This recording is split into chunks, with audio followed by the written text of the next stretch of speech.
There Will Come Soft Rains by Ray Bradbury. In the living room, the voice clock sang, "Tick-tock, 7 o'clock, time to get up, 7 o'clock," as if it were afraid that nobody would. The morning house lay empty. The clock ticked on, repeating and repeating its sounds into the emptiness. 7-9, breakfast time, 7-9.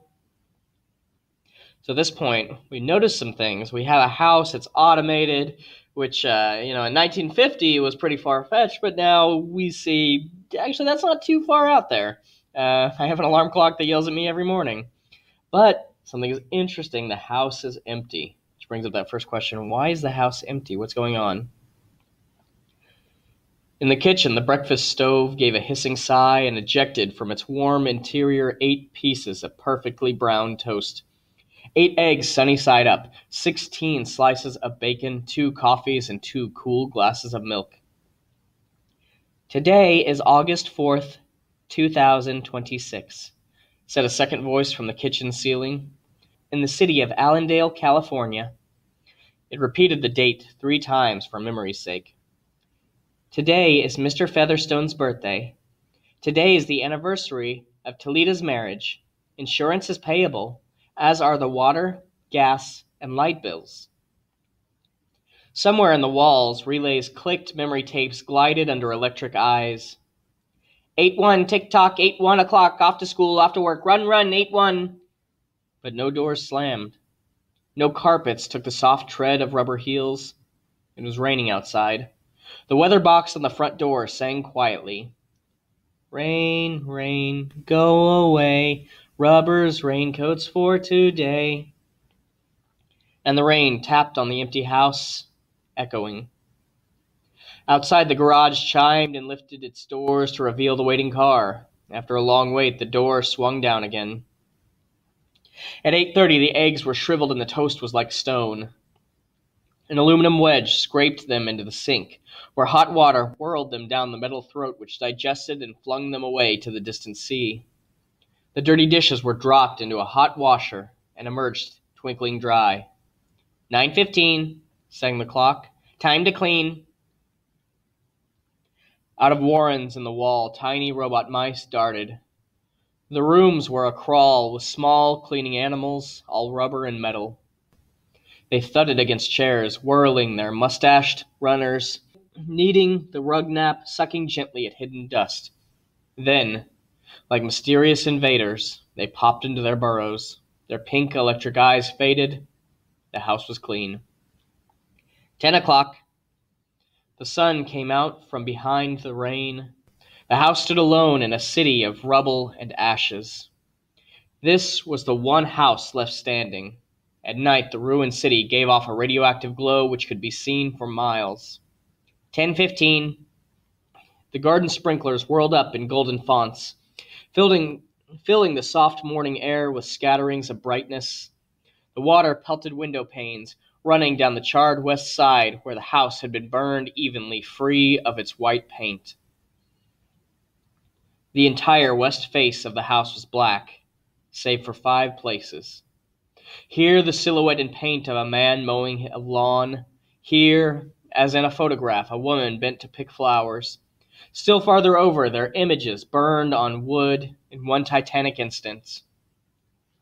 In one titanic instant, a small boy, hands flung into the air, higher up, the image of a thrown ball, and opposite him a girl, hands raised to catch a ball which never came down.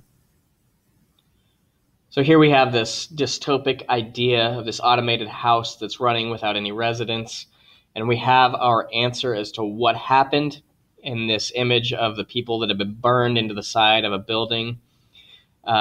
So think about that. We'll come back to this at the end if you haven't figured out what had happened by then. The 5 spots of paint, the man, the woman, the children, the ball remained. The rest was a thin charcoal layer. The gentle sprinkler rain filled the garden with falling light. Until this day, how well the house had kept its peace, how carefully it had inquired, "Who goes there? What's the password?" And getting no answer from lonely foxes and whining cats, It had shut up its windows and drawn shades in an old maidenly preoccupation with self-protection which bordered on a mechanical paranoia. It quivered at each sound, the house did. If a sparrow brushed a window, the shade snapped up. The bird, startled, flew off. No, not even a bird must touch the house. The house was an altar with 10,000 attendants, big, small, servicing, attending in choirs. But the gods had gone away, and the ritual of the religion continued senselessly, uselessly. 12 noon. A dog whined, shivering on the front porch. The front porch recognized the dog's voice and opened. The dog, once huge and fleshy, but now gone to bone and covered with sores, moved in and through the house, tracking mud. Behind it whirred angry mice, angry at having to pick up the mud, angry at inconvenience. For not a leaf fragment blew under the door, but with the wall panels flipped open, and the copper scrap rats flashed swiftly out. The offending dust, hair, or paper, seized in miniature steel jaws, was raced back to the burrows. There, down tubes which fed into the cellar, it was dropped into the sighing vent of an incinerator which sat like evil Baal in a dark corner. Here we have a reference to Baal, which, if you're unfamiliar with, was the god of the Canaanites in the Bible, the brass bull or the brass cow worshipped by them, which Moses came down and destroyed.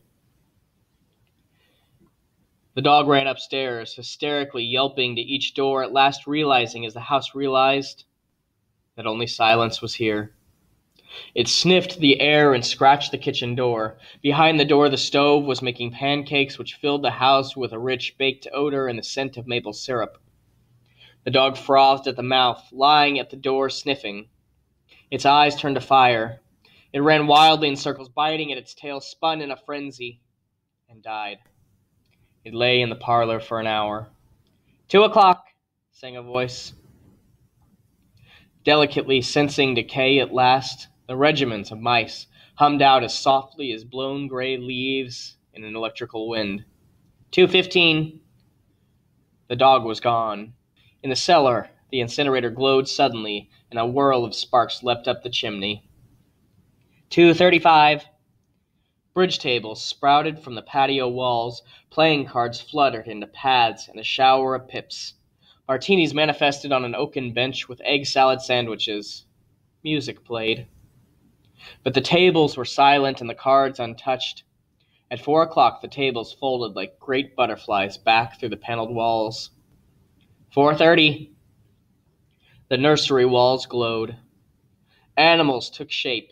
Yellow giraffes, blue lions, pink antelopes, lilac panthers cavorting in crystal substance. The walls were glass. They looked out upon color and fantasy. Hidden films docked through well-oiled sprockets, and the walls lived.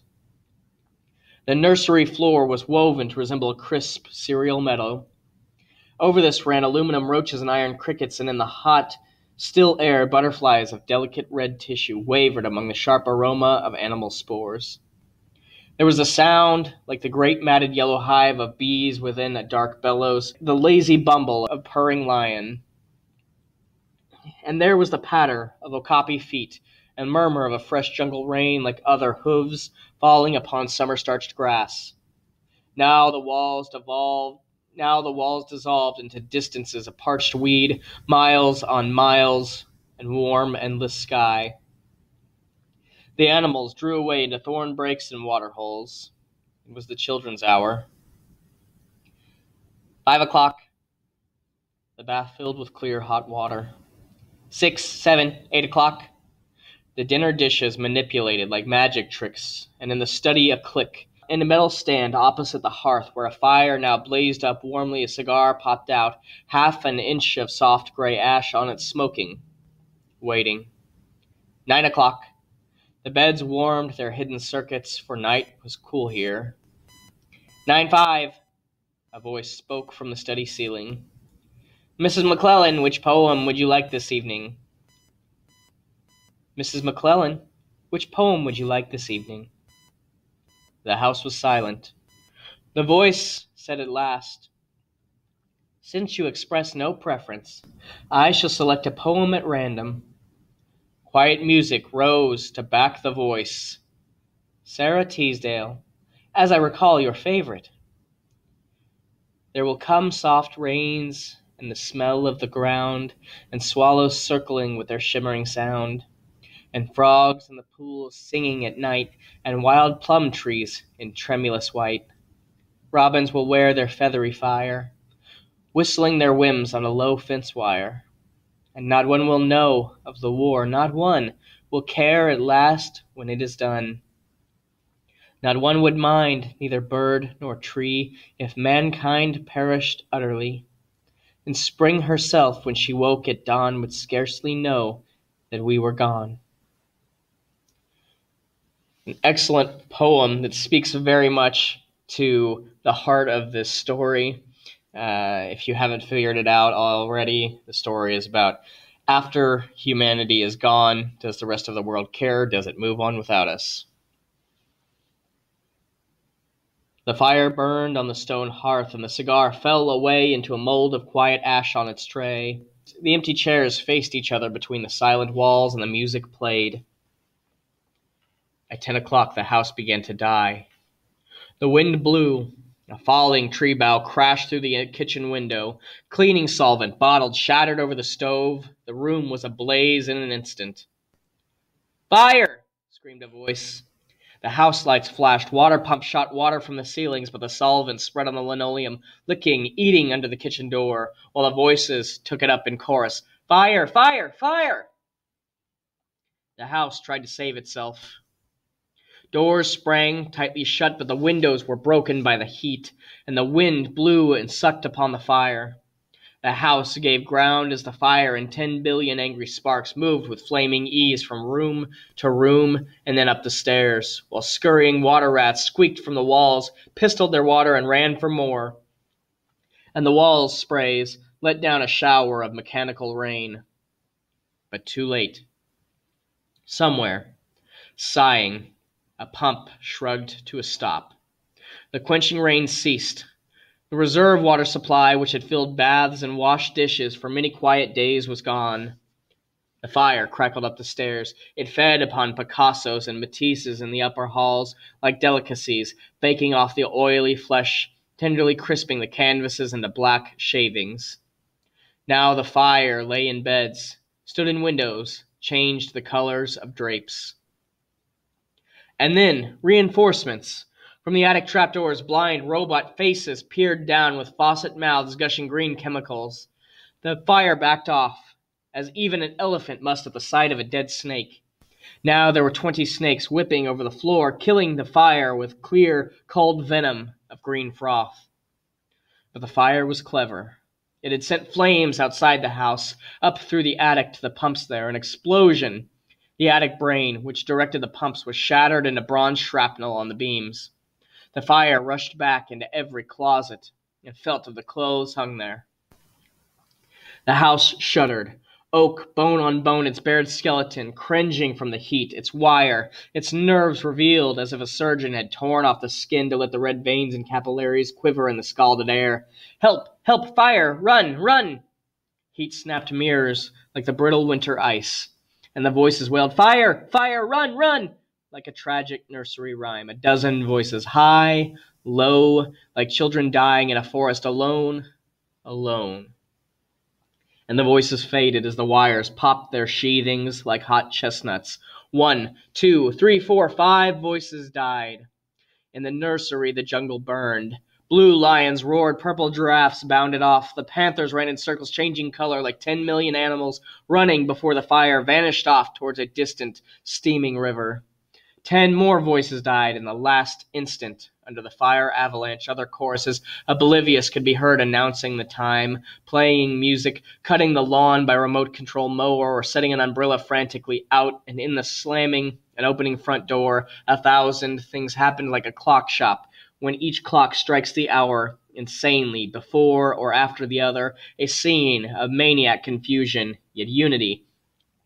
Singing, screaming, a few last cleaning mice darting bravely out to carry the horrid ashes away, And one voice, with sublime disregard for the situation, read poetry aloud in the fiery study, until all the film spools burned, until the wires withered and the circuits cracked. The fire burst the house and let it slam flat down, puffing out skirts of spark and smoke. In the kitchen, an instant before the rain of fire and timber, the stove could be seen making breakfast at a psychopathic rate.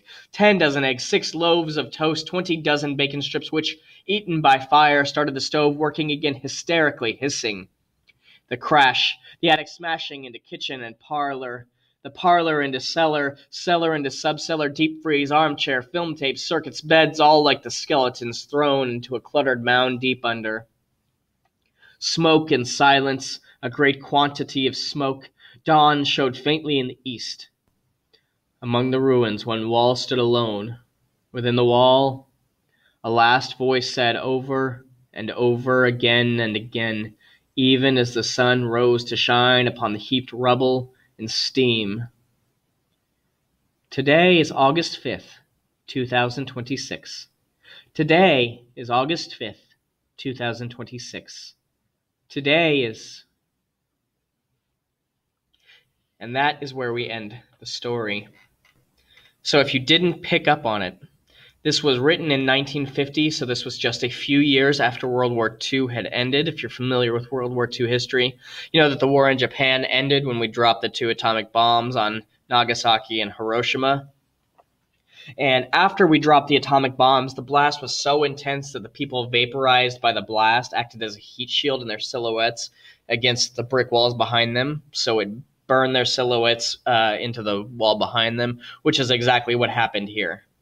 It doesn't tell us directly, but through those little things in the story, we can see that this is a cautionary tale against what would happen in the event of nuclear war, something that people then were definitely afraid of because they had seen firsthand the destruction that it would cause.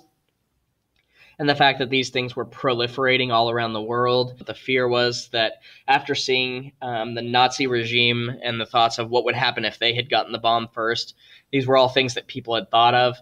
And these were thoughts that spread as the Cold War spread. In modern times, a lot of this has kind of faded to the background. Most of us don't think about it anymore, even though it's still a very, very real threat. Even recently, the idea of what would happen if Iran got a nuclear bomb has been big into politics. When we talk about the Iranian nuclear deal, that's one thing that people are thinking about. So this whole story is about the implications of what is going to happen in the future if we were to go to nuclear war. What would happen to us? Would the world care? Realistically, this is just one more burning house like we see all the time, like people in Colorado or California have gotten to know very well recently. But when we personify things, when we look at them really deeply, and especially because this is so salient, with things like the mechanical mice, we have things like Roombas today, the TV screens that are embedded into walls. We see all this, and it really, really hits home, especially when we personify things. It makes it very personal to us. So that's what makes this story so good and so enduring. And the fact that it's only about 5 years away from where we're at today is also kind of a big thing on the forefront of people's mind. Hopefully with all of the other predictions that have been present in this story, that's not one of them as well.